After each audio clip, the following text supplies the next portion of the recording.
Sometimes life can take twists and turns that are unexpected. Sometimes you try and fight, but it takes you like a tornado, like a cyclone.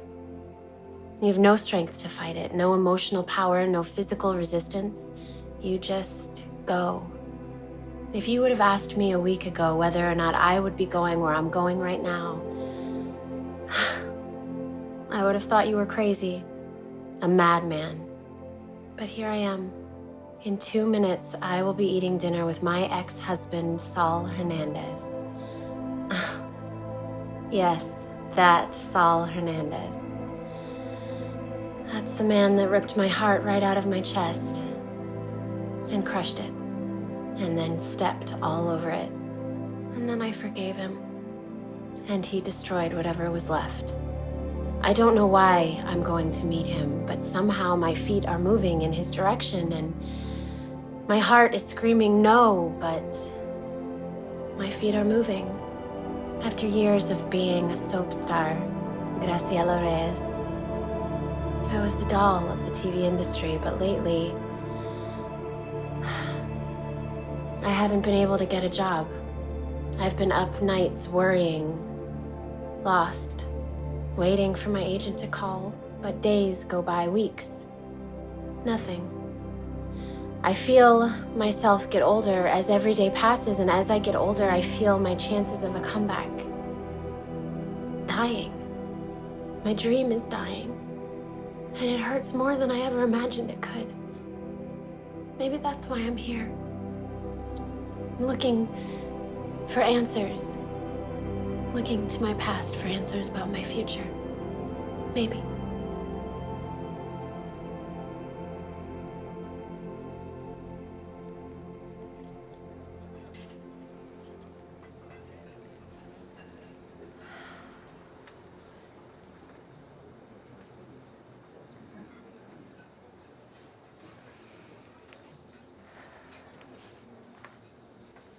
Saul.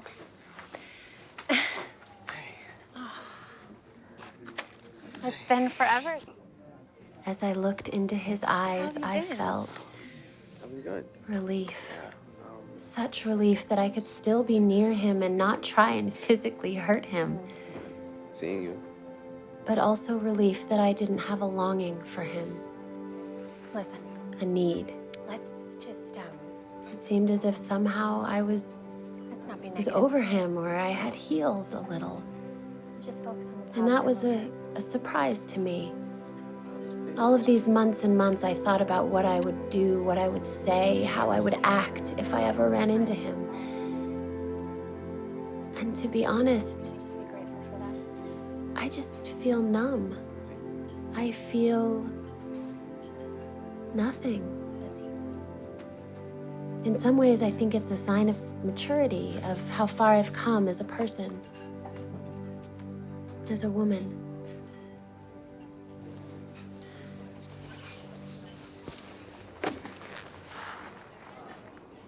Beautiful. Hello, folks. My name is Maria, and I'll be serving you guys tonight. Can I start you guys off with a cocktail? Anything to drink? Yeah. Well, actually, we'll both have sangrias. Yeah. Coming right up. And I'll be right back to tell you guys about the specials. Thank you. She's nice. You always did that. You always ordered for me, even after I told you time after time that I don't like it. I'm not trying to argue. I'm trying to understand why. Really? Really. You don't know. No. It's because of the kind of woman you are. See, the kind of woman you are, you don't know what you want. You think you know what you want. But then when I order for you, you get this sly smile on your face. I see this glint in your eye. You, on the exterior, you act like you don't want me to order for you. But on the inside, you love it. See, you need an assertive man like me to help you make decisions sometimes. You need a strong, assertive man. I've always been that assertive man for you, right? Saul. What'd I say? Saul. Can we just, let's keep this a friendly dinner, okay? Let's not, It is. Saul, let's not go back into the past, because if we go back into the past, then this becomes a dark place. And this becomes a terrible night. And I'm happy to see you. Let's leave the past in the past, okay?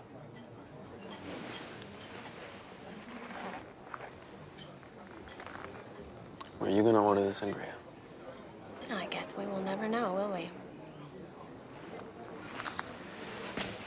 Fair enough.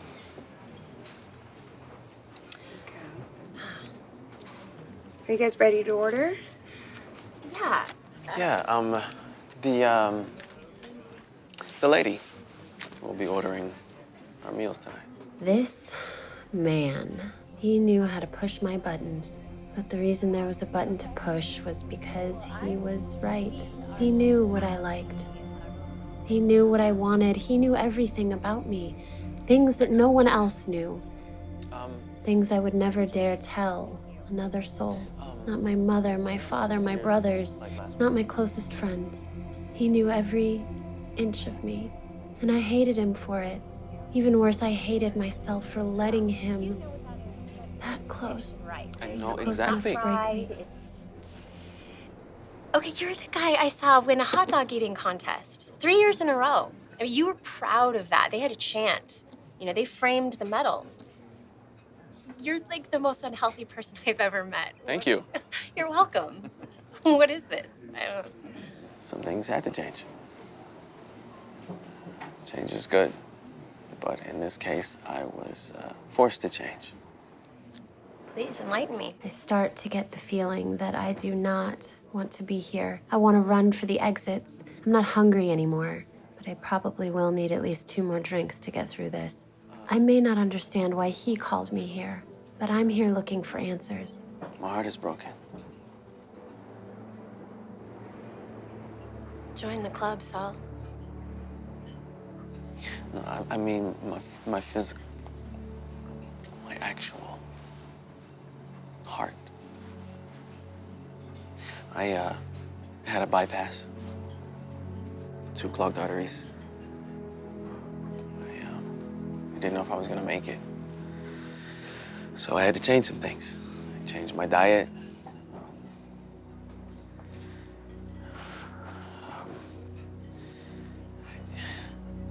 You know, when you don't know if you're gonna make it, you start to look at things a little differently in life. When you see the end could be near.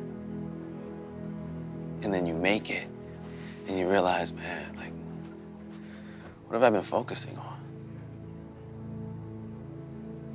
And I realized throughout life, I've just been focusing on myself. But you were always so good at focusing on yourself. Hey, I'm sorry, that was just easy. That was like laying right there. I'm gonna stay in the moment. Yes, we are. Just staying in the moment.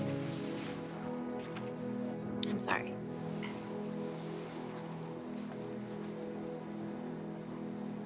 So, what I decided to do was to take this opportunity as a sign from God up above. I had to pump the brakes, you know, on some of the things that I was doing, and you know, I lived a life that could be just envied by most people. I was a professional baseball player, RBI king, 2 World Series rings, single season record for the most RBIs in a season. I had cars, I had money, I had mansions. Several gorgeous girlfriends, as I recall, too. A couple of girlfriends. But what I didn't have was joy. I didn't have peace. You know, I worked all my life since I was 6 years old to achieve my goal of being a professional baseball player. That's all I thought about. Like breathed it. I lived it. I tasted it. When I finally got there,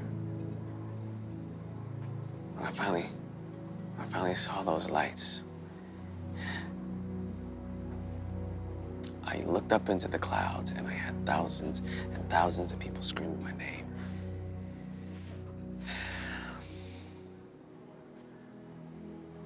It didn't matter. It wasn't enough, and I asked myself, is this it? Is this all I'm working for? And I remember playing in my backyard back in Puerto Rico. I used to wear my cousin's shoes. Right, they're too big. They were too big, way too big. And I just wanted to play. The other kids, they would make fun of me. And my grandmother, I don't know, she would say, well, you know, why am I worried? You know, I'll grow into them and don't rush time. And I would think, why is she saying don't rush time? And these kids are making fun of me because of my shoes, and I want to grow so that I can play. But you know, she was absolutely right. You cannot rush time. I used to walk around and envision how things could be. I could hear the crowd screaming my name, Saul, Saul, Saul. And I would pretend that I just hit the home run. Game 7, bottom of the ninth, World Series. And I would do it over and over and over. And do you know, in 2007, Game 7, bottom of the ninth, Bottom of the ninth. World Series, I was at home plate, and I knew that I was gonna hit the game-winning home run. I knew it because I saw it all those years ago in Puerto Rico. You know, it was in that moment that I realized that what I saw, what I focused on, was going to become my reality.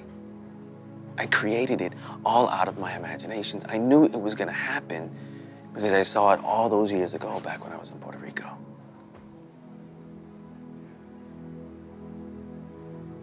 I knew that I was creating the world I was living in for myself.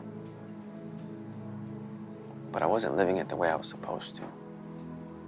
After that moment, the reality that I created, it was changed. It was for my own pleasure. Even my eating pleasure. You know, I gained 20 pounds after that game. You know, after the World Series, I felt like, what else is there for me to do? I had already achieved my goal. And the sad thing about achieving a lifelong goal is that sometimes you realize that wasn't even your goal, you know? Or maybe better yet, it was my goal, but it wasn't God's goal for me. Who are you? I mean, I feel like I feel like I don't even know you. That man that did all those terrible things to you. Better say that man that said those terrible things to you. That would come home drunk night after night. That man that would put his hands on you. The one that slept with your best friend. That man is long gone. He is not here anymore. That man is gone.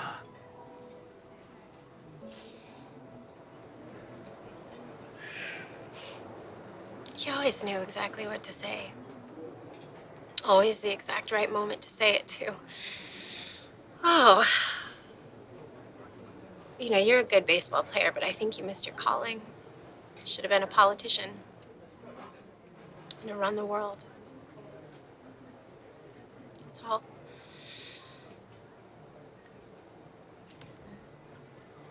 I I don't think you realize how badly you hurt me. Saul, I'm not here for an apology. I'm not. I'm just... You hurt me worse than a person can hurt a person.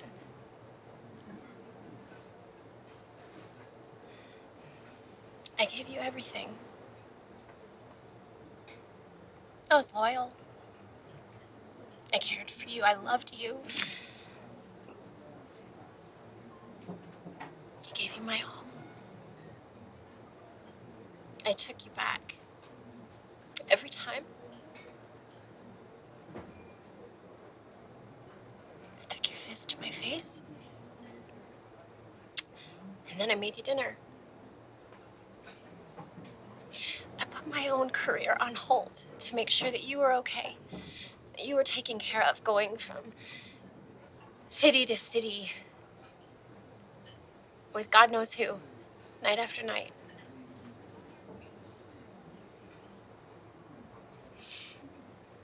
I did all of that, Saul, because I loved you with everything that I had. It was the only way I knew.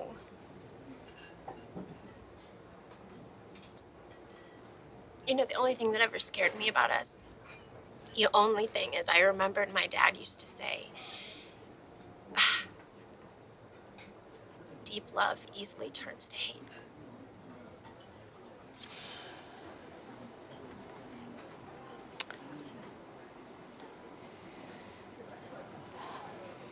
Marissa, don't hate me. Please don't hate me. Listen.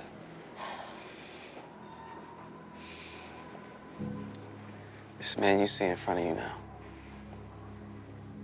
this is a different man. I am an innocent man. Don't hate me. I think I'm gonna need like a whole jug of this or something.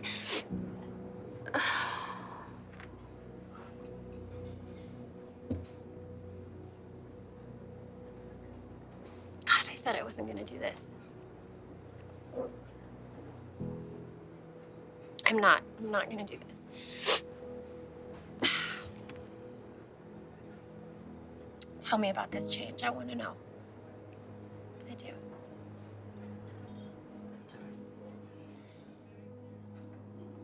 You know, if there's one thing I've learned, it's that we're more than the mistakes that we've made. Please. You're right. We're gonna need a bottle.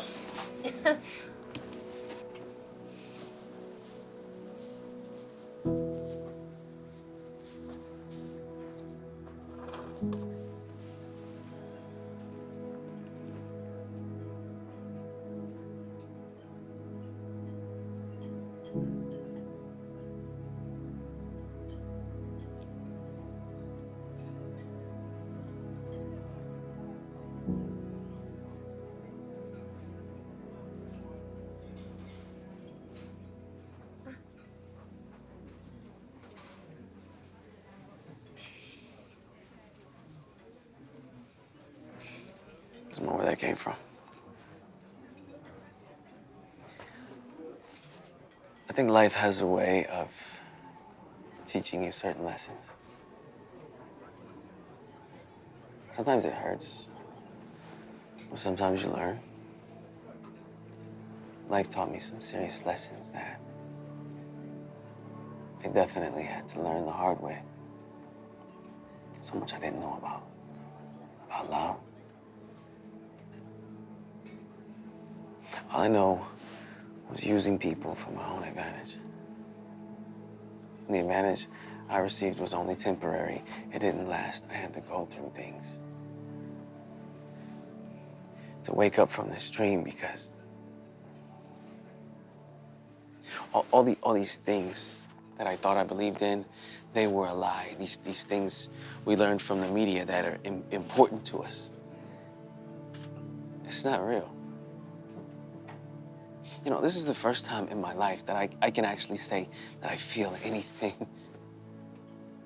Can you imagine that? A person who's had as much success as I've had was one of the best athletes in the world.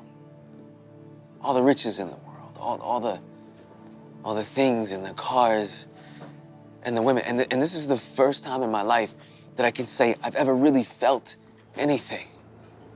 Saul, I know I'm your ex-wife, but even I don't want to hear that you didn't feel anything on our wedding day. Our whole life. No. Oh, God, I'm sorry. We're not going to do that. I am happy that you're feeling things. Jamie told me you were different. He didn't tell me how, but he said you were different. And that's why I'm here, you know? So I'm glad that you are, because things haven't been so great for me, actually. I know you know I can't get a job. What? I'm trying, obviously. You know, I get offers. Offers. It's nothing even worth doing, honestly. A lot of nudity offers. But, you know, won't compromise my principles. You know, this one director actually, he gave me the opportunity to stay in this lovely villa. Beautiful, actually. But our business meeting turned into a hug. It turned into a rub. That turned into him grabbing my waist and running his hand down my thigh and then just shouting at me that if I didn't sleep with him right then,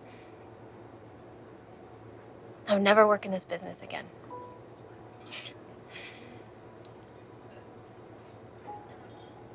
For a second, I wondered if he was right. But then, of course, I remembered that, you know, I'd rather be poor, broke, without a job than compromise my principles, so. But now when I'm sitting at home alone, that doesn't mean I don't wonder. You know, could I have?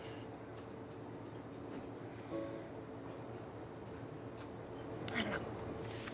But I do have a little, like, secret confidence knowing that I didn't compromise, you know? Like a test I passed or something.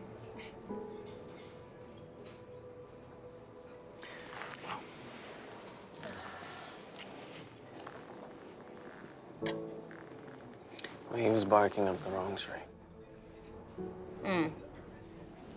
You not only have a high moral compass, you are a moral compass. You guide me. You always have. Did you know that? No, that is honestly the nicest thing you've ever said to me. That's a damn shame. Oh, It's one of my favorites. Enjoy. And let me know if you need anything else, okay? thank you so much. For some reason, I couldn't tell exactly why, but I started to feel a sense of normalcy, a little bit of comfort even. Maybe it was the familiar setting or the familiar face. Or maybe it was just how smart he was, how skilled he was at playing the instrument that was me. My emotions, my feelings. Either way, my guard was coming down. I was just letting With each look into his eyes, monologue in her mind. just a little bit. Well, the truth is the truth. Yeah, I do. I just, you know, I wish my truth wasn't so rough lately. You know, like, I'll go to the mall or a store and, you know, people still recognize me and ask for my autograph.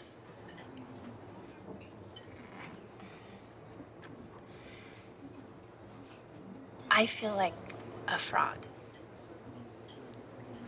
I'm not a star anymore, you know?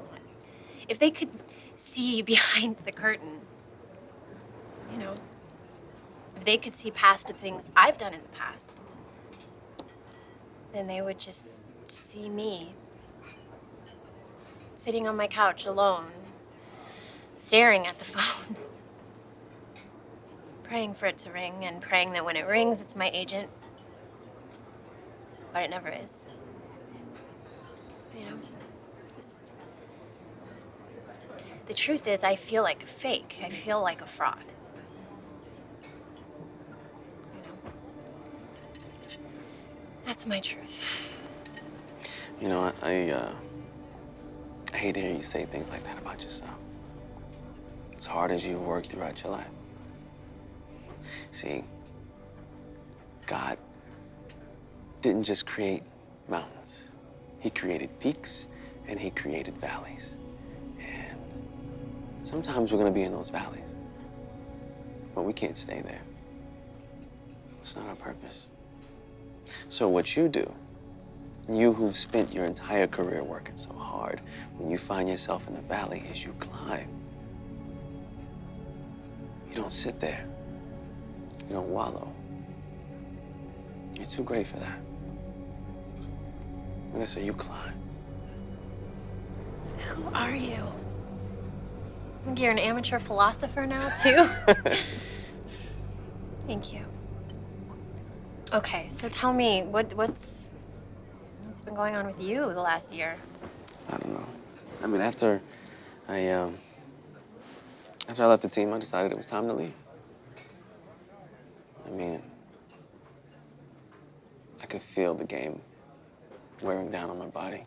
I felt like when I swung the bat, I could feel my bones cracking. You know, these kids, they show up at camp year after year, they just get younger,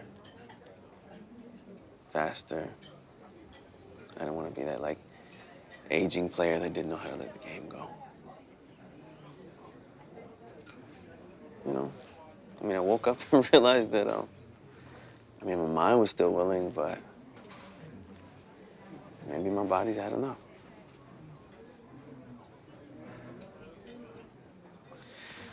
So, I decided, you know, maybe I would hop on a plane and get back to Puerto Rico.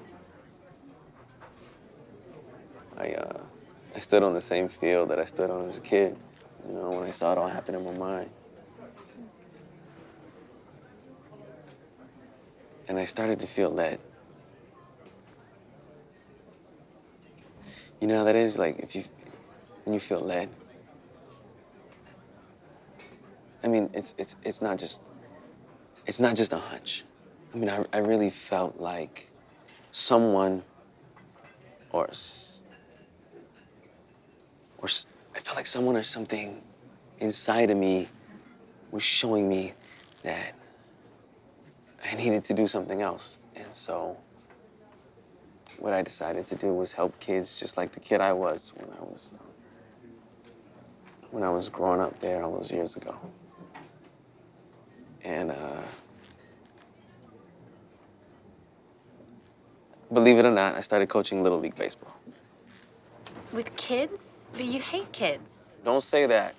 I do not hate kids. Don't say that. Okay. Kids are like magic, man. These kids are the reason I'm sitting here today.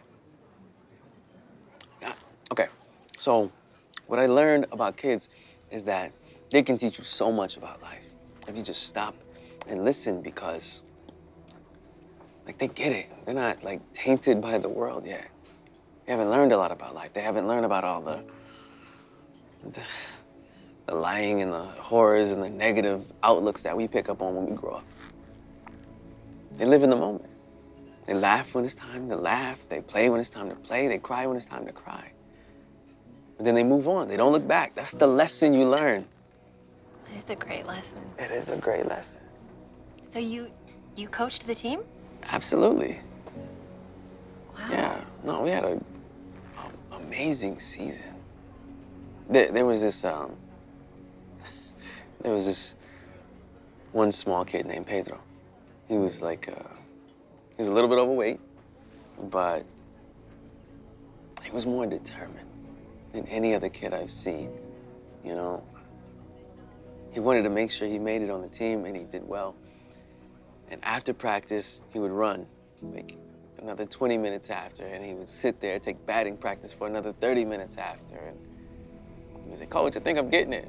I didn't know if he was getting it. You know, but he was hungry. I mean, not for food, because he wanted to keep his weight down. But he was hungry, you know, for the game. He was determined. Some of the other kids, they would laugh at him, and he would say, you know, "You can laugh now, but you wait.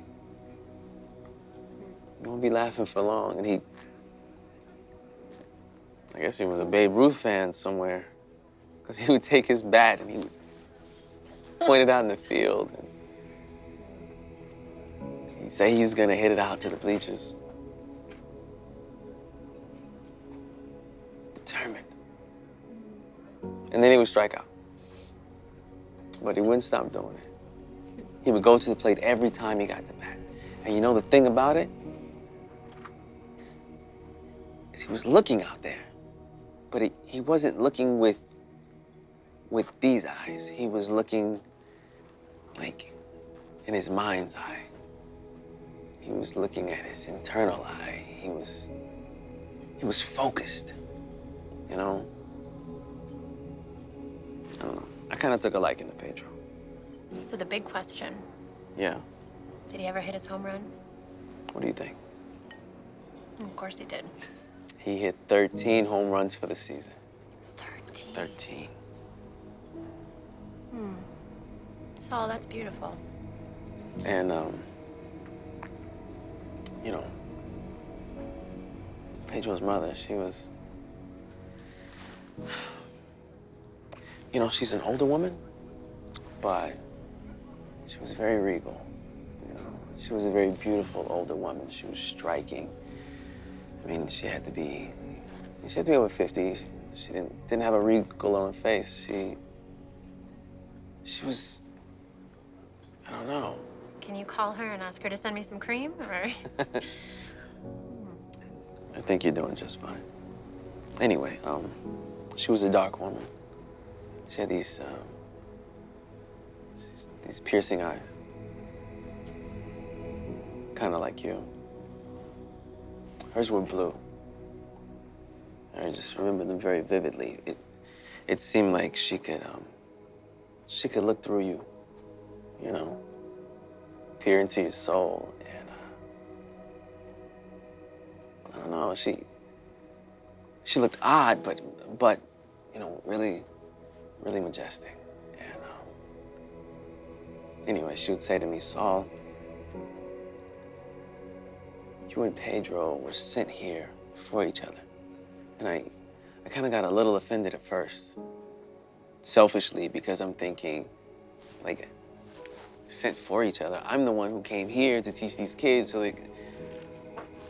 But then I realized it wasn't so much what I was doing for him or doing for all these kids. It was what they were doing for me, what they had given me.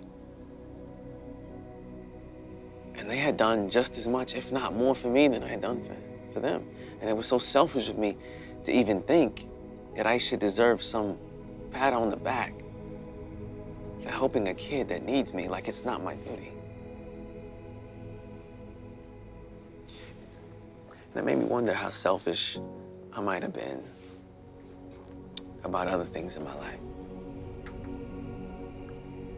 About other times I should have given. I started to feel really depressed and really lonely because, like, what kind of destruction do you lay in your tracks when you're that kind of person? And I would think about you. Sometimes I would sit up at night and I could see you. Sometimes I could see your face. And you were asking, You were pleading with me. Saul, please do things the right way.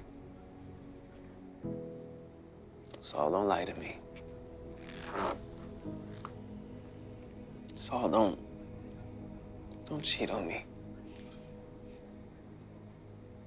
And I realized it wasn't you just asking, being selfish like I was. You were being led. You were sent to change my life, but I was resistant to it at the time. And I'm grateful that that young boy could finally inspire me. Are you okay? It was just very moving. It's very moving.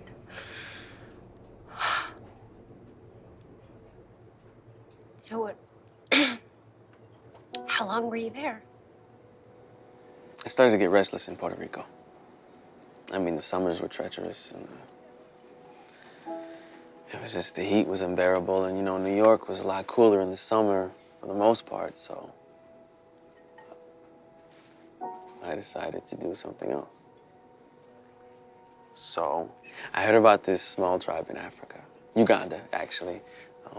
Their specialty was making coffee. It was this special kind of coffee. It was hand-picked beans, and it was just a small tribe in a small village, and they were a very, very spiritual tribe.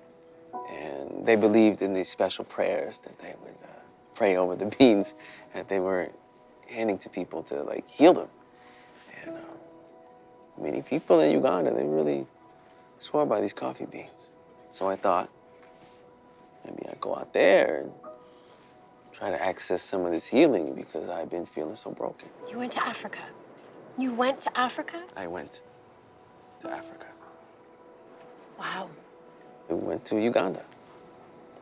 And I met with the tribal leader. Yeah. Uru, he just told me about life, how life has so many twists and turns, and I should do things differently. And it wasn't easy. It was hard at first. There was this one small teenager that he really helped out a lot. He'd been to school in Wales, so he was able to help translate. And I don't know, we actually became pretty close. Kid's name was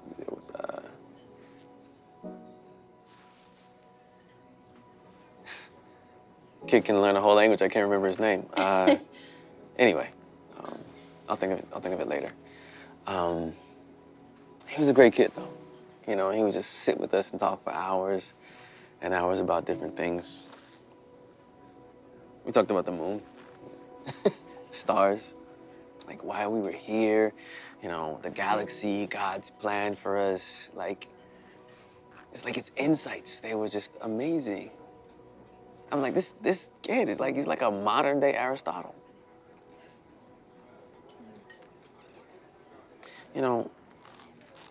His philosophies, his teachings in life. The way he prayed every night. We prayed every night.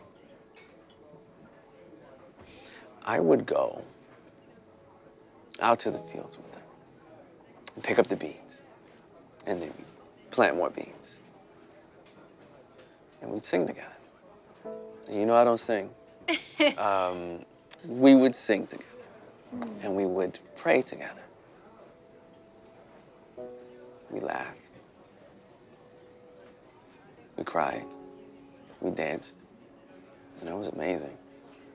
Some nights we would just lay underneath the stars. We wouldn't say a word. We would just be, We would just exist. And, every now and then, after hours of just laying there looking at the stars, someone would begin to sing a song. And everyone would join in, and we would hold hands and sing for the longest. And we would all just sleep out there along the mountainside and just just enjoy each other, enjoy life. And that was the first time in my entire life I really felt what it's like to just be alive. And I realized that I had feelings. I mean, I knew I had feelings, but I had feelings like this. I started feeling in color. And I thought to myself, all these experiences I've had in my life, I haven't experienced anything on this level because I've never allowed myself to feel. I never allowed myself to feel or to think outside of like my physical body and my physical needs for pleasure, my selfish needs for pleasure. And this was the first time I was a part of something that was real and that wasn't about my talent. It wasn't about how much money I had. And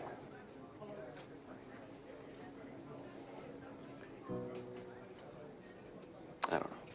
It was just beautiful. It sounds incredible. I mean, totally surreal and really incredible. So how long were you in Uganda? I stayed out there about 4 months. Finally, I just felt it in my spirit that it was time for me to move on. Yeah. You know, this teenager, can't remember his name. Anyway, he was going off to study in Brazil. And he mentioned that he'd heard of a small baseball league out there that was looking for a coach. And I thought, you know, I'm competitive. Just a Right? little. I'm a little competitive, Yeah. so. I was competitive as a pro player, but I actually loved coaching these kids even more. You know, to watch them grow, like, watch them grow as people and watch them grow as players. But, small snafu, I didn't know Portuguese. And so, I guess that was kind of a problem. Just a little, yeah. Yeah, a little bit, so. I took the time. It took about 4 months. All the time, all 4 months. And I taught myself Portuguese. I'm sorry, hold on. You learned something. First of all, that's an insult. Secondly, yes, I'm yes, just saying, I don't know if I taught believe myself you. Portuguese about the program. You know, the Yeah, program, yeah, where you can, yeah. And I taught it to myself. It took a while, and I stayed with it every day. 5 hours a day, till I pretty much had it down packed enough to hold a decent conversation. I just wanted to be able to interact with the other people in Portuguese, in their language. Next thing I know, I'm on a plane for Brazil. I mean, more than anything else that you have said tonight, I'm impressed. The determination. I told you I was led. The more he talked, the more I could feel myself opening up to him. Not totally, but enough that it scared me and I was trying to fight it. I tried telling myself not to listen because it's just another lie. It's just another game. The problem was, I really wanted to believe him. I wanted to believe him so badly that I was at war within myself. My brain and my common sense told me to get up from that table right now and just run and not look back. But my heart never had much common sense. And it wanted to stay, sitting in that chair, listening intently to what he had to say, even though every word cut like a knife. You went to Brazil. Yeah. And I remember this ridiculously long flight. It was about 13 hours. All I could think about was this kid, Pedro. I could see his little beady eyes, you know, round little face pointing out into the stands, and he was my inspiration. Wow. I just remember feeling a rush, like this intense excitement inside of me. You know, like I just I couldn't wait to be there. It's hard for me to explain. It's just, I don't know, it was all over my body. Like I wanted to jump out of the plane.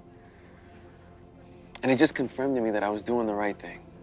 That flight to Brazil was like the longest flight of my life. You know, I thought about my childhood. I thought about my mother and how she struggled to feed me every day. And how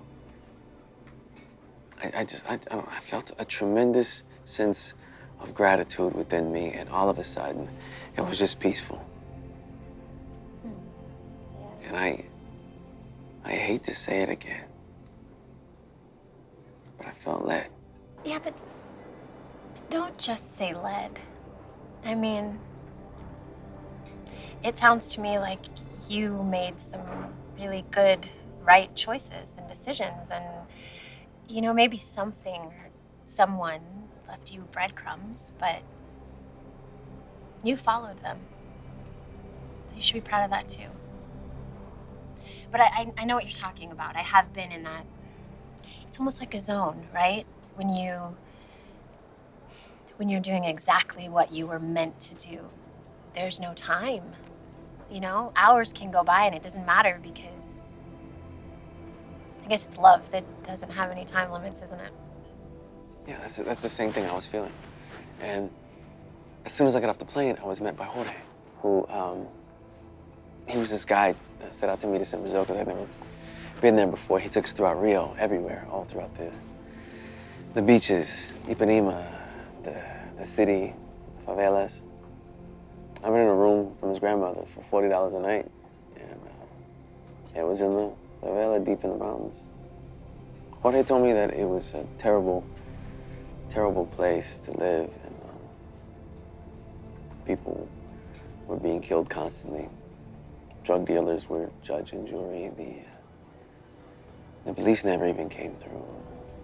Women raped, robbings. It was a little hell on earth, but of course there was something that the government did called pacification. And they would go in there with these armed military-style police. They would basically disarm the entire favela. And that's why they called it pacification. And it got so bad that they decided to put an end to it, but they had only pacified a very small amount of these places. It was a tough story. Anyway, I was lucky enough to be in that one that had already been pacified, and Jorge he was a really short guy, about 5'2". And he had this big, like this booming voice that he used, and I don't know, man.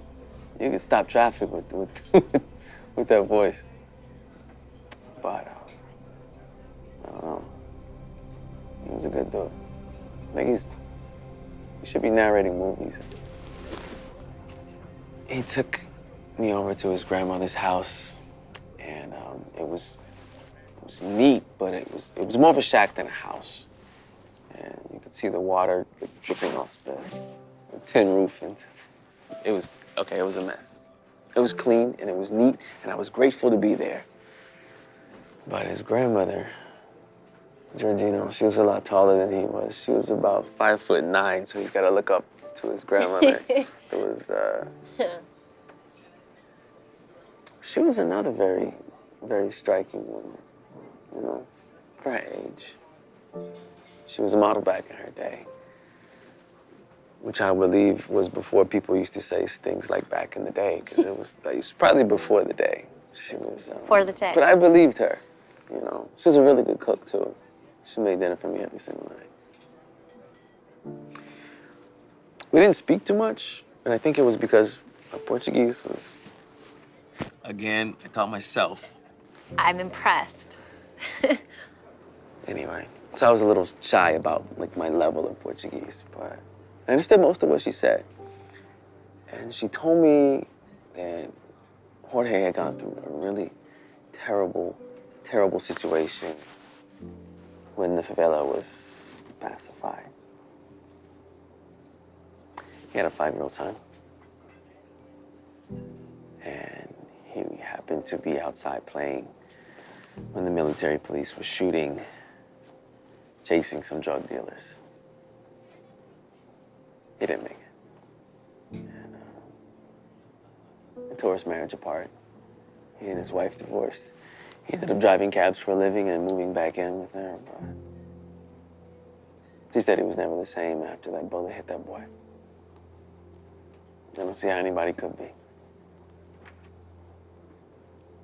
Anyway, it was a terrible casualty in this whole pacification thing, and she did say that it wasn't the only one. Their family wasn't the only family to be victims of this. There were a lot of civilian casualties. But politically, for Brazil, the stakes were way too high and something had to be done. And yes, innocent people got hurt. And while this happened, it was no different than a child in Iraq who was living close to a military strike target who gets hit with a piece of shrapnel. This is the world that we live in.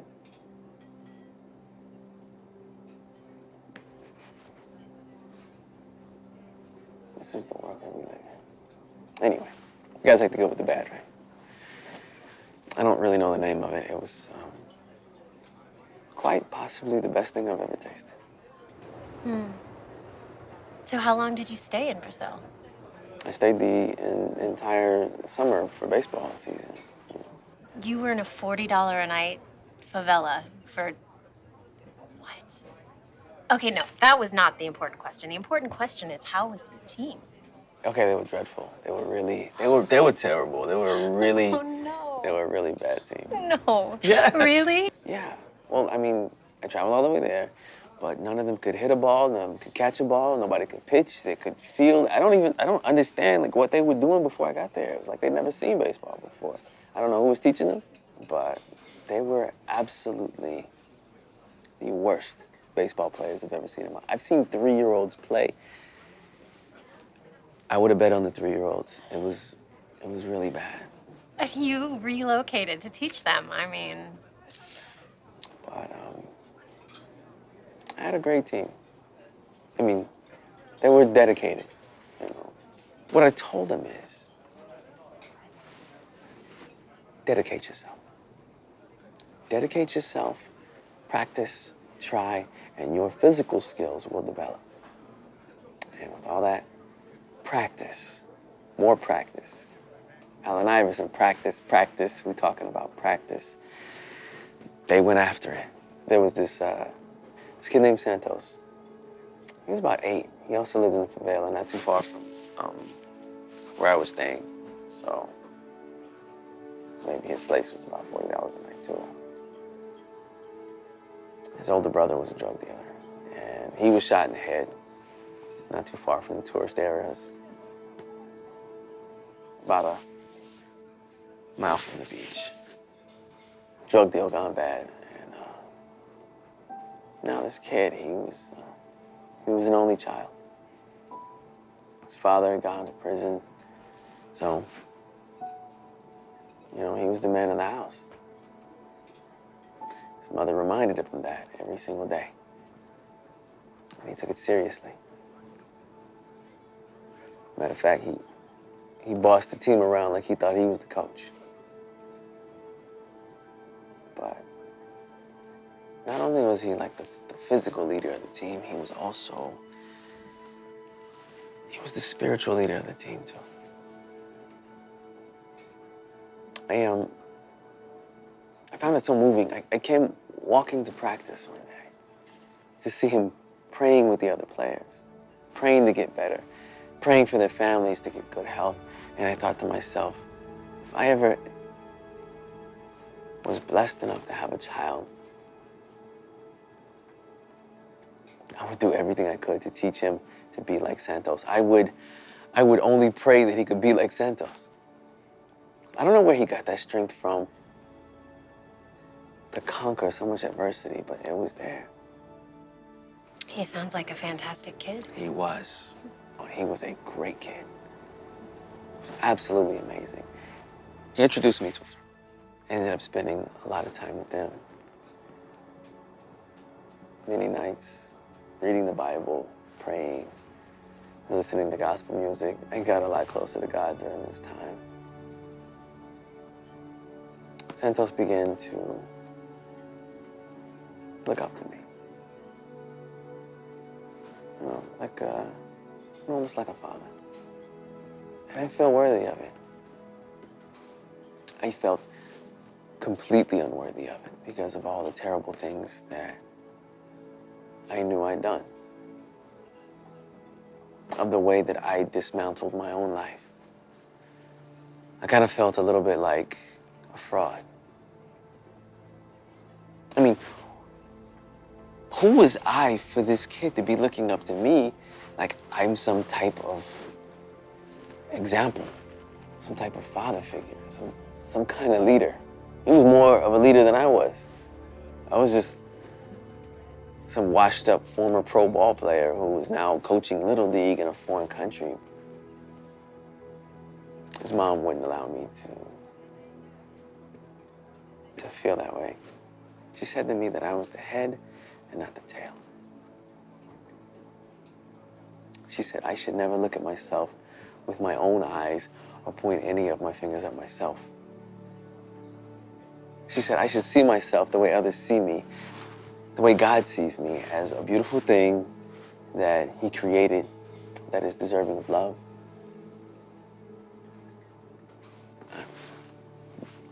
What she said to me really touched me. I started to remind myself of that every day. She said you should never look at yourself with your own eyes. So, how was the team? We were terrible. Oh no. Yeah, they were terrible. Oh no. You know, there was this one kid, Charlie. He had a really bad case of asthma. He usually had to sit out a couple of innings toward the end of the game. Doctor said he shouldn't be playing sports at all, so we were just glad to have him out there.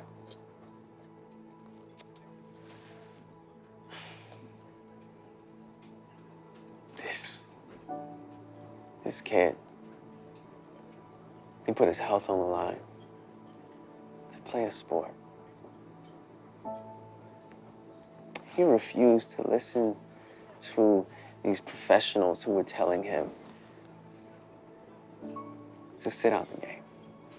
He refused to believe what they had to say.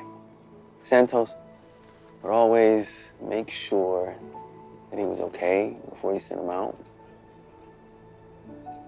At this point, Santos had become like a captain of the team, but no matter what, Charlie always did his best. And even if he had to sit out, he'd catch his breath and he would come back in. I noticed Charlie coming back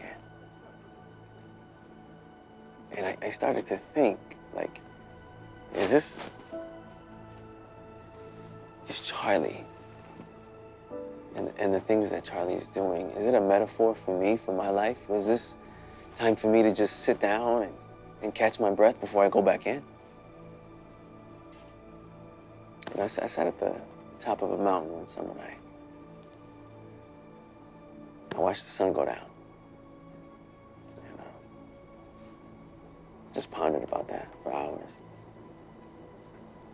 I prayed, and I cried, and I prayed, and I cried.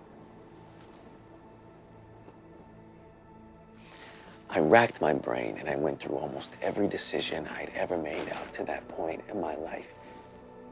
I thought about what I'd do differently if I had another chance. And then it occurred to me, I do have another chance. This is a new day.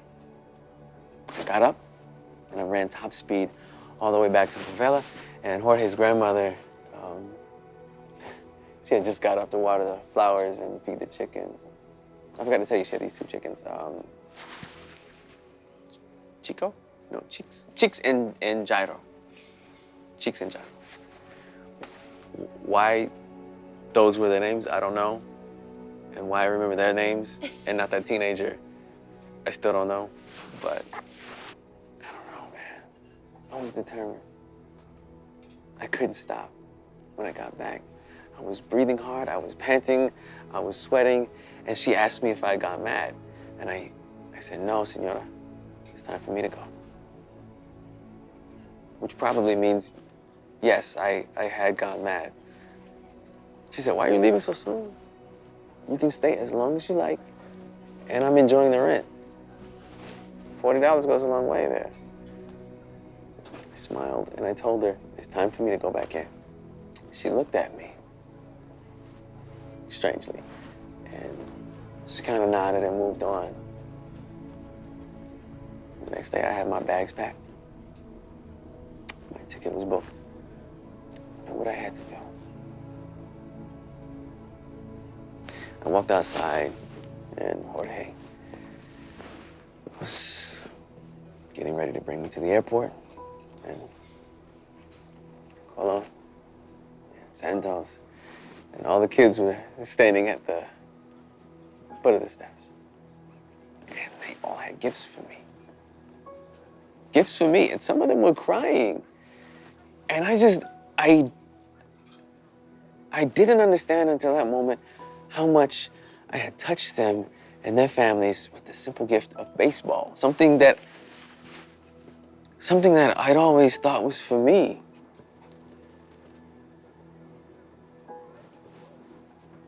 Little Santos, this little guy, this little warrior with these huge hands. Like, I don't know how he found a glove to fit him. This kid with these man-sized hands, he was crying and he wrapped his hands around me. And this kid who was not mine told me that he loved me. He'd never forget me. I hugged him back. And I knew in my heart that this boy, even though he was not my biological son, this was my son. This was my spiritual son. And I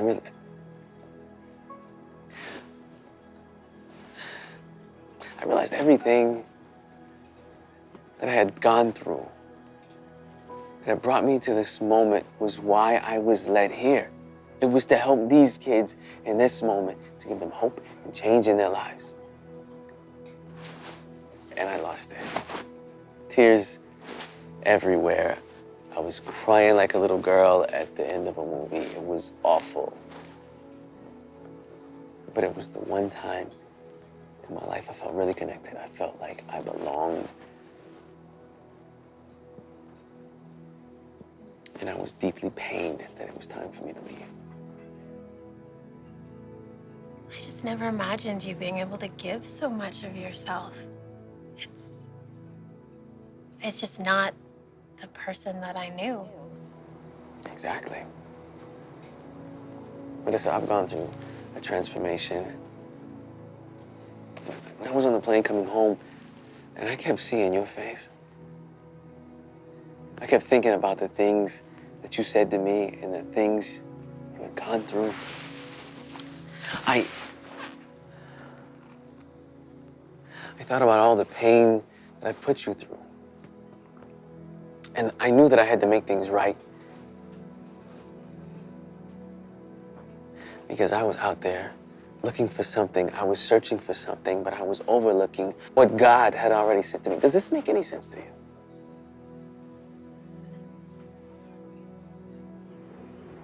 Yes, it does. And that was a terrible, terrible mistake. So how long have you been back in the States? I've been back a little over a month now. You know, it took me that long to gather up the strength to reach out to you. You know, I didn't know if you tried to stab me when you saw me or if you would hug me. I don't. It's funny because it's true. I thought about it. I'm too old to go to jail, so. Seems like you guys haven't touched your food. Can I get you guys a box, or are you still working on it? Yeah, Or are you still working? a box would be great. I have to Yeah, get going. you can box mine up as well. And can I get you guys anything else to drink or anything? No, I'm great, thank you. Okay. I'll take the check as well. Oh, okay. It's been really great catching up with you and just hearing all the wonderful things that are happening. I really appreciate you coming. So, where are you off to next? What exotic location? I'm not sure. I'll just have to see where the wind takes me. You know, I got an offer to coach a little league team right here, so we'll see what happens. Here. Yeah. It's great.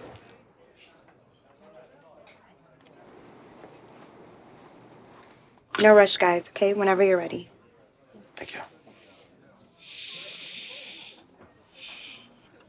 Well, I'm gonna get going.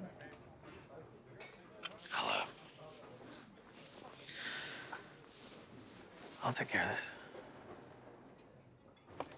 Thank you. You know, it was really great seeing you. Yeah. It was thank you.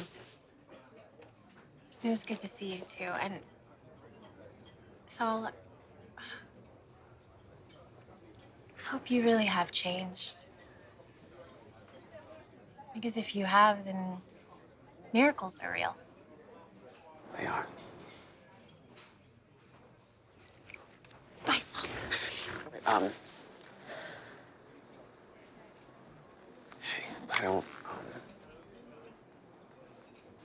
Hey, I don't, I don't want to get, your phone number or ask where you're living or anything. I don't want to make you uncomfortable. I know this is very, very new, and we have a very, very long way to go. But I want you to just check the time. Look at the time.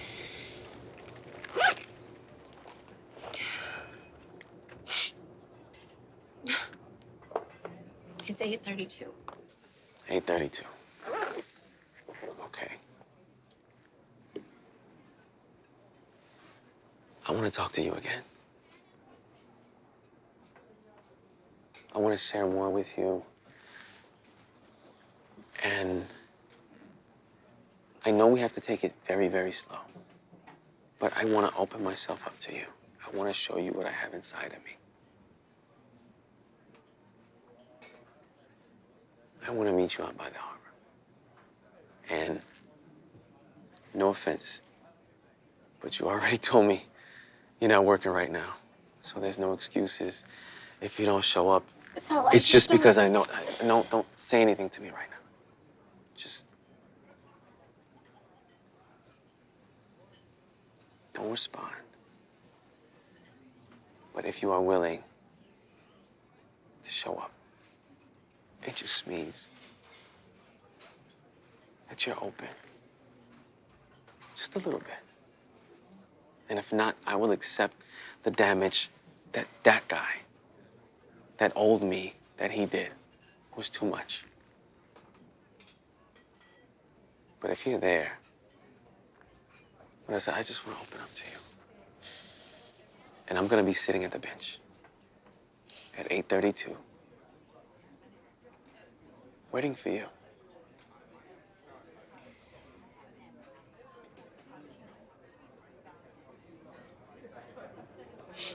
Goodbye, Saul.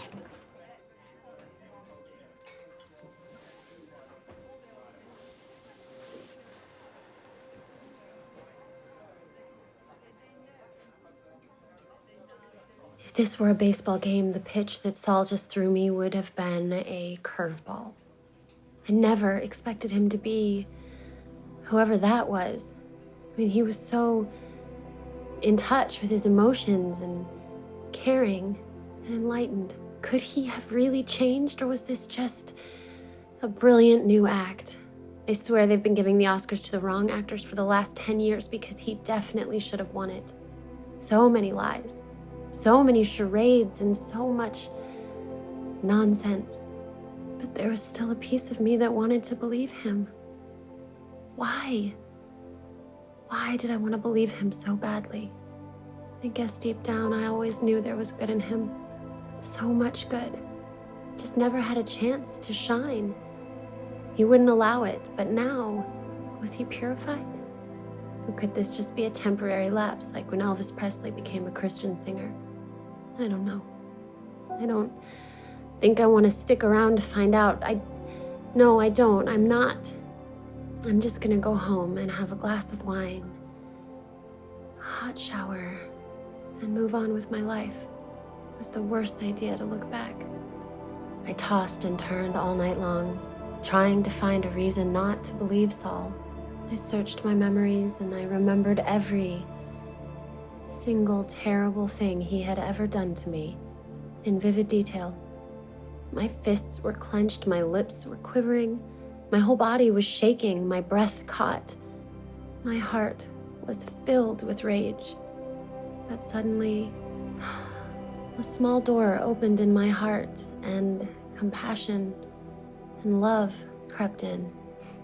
A small amount of love can overcome such a large amount of hate because love is so much stronger than hate. And I realized in that moment that I would always look at Saul with love. Of course, I didn't want to be stupid, but I wanted to know if this transformation had really taken place. Because if it had, it would mean that I too was part of one of the most incredible things in history for this cold, calculating, mean man to find the good within him and let it shine, to let the light out. It just seemed too good to be true. So I've been telling myself, Marisa, what are you doing? Don't believe him, keep your guard up. But I've always been the type that needed to learn things, try things, see things for myself. To my own detriment a lot of times, but it's just who I am. And I needed to see with my own eyes if this new Saul was really a new man. So once again, my heart was pulling me, and my feet were forced to take me where I wasn't sure I even wanted to go. As I walked along, I realized I was actually going back to a place that I had already almost healed from. Would I be reopening this wound? Or was this just a part of the healing? I had to see for myself. This could either be the most courageous thing I had ever done in my life, or the most foolish.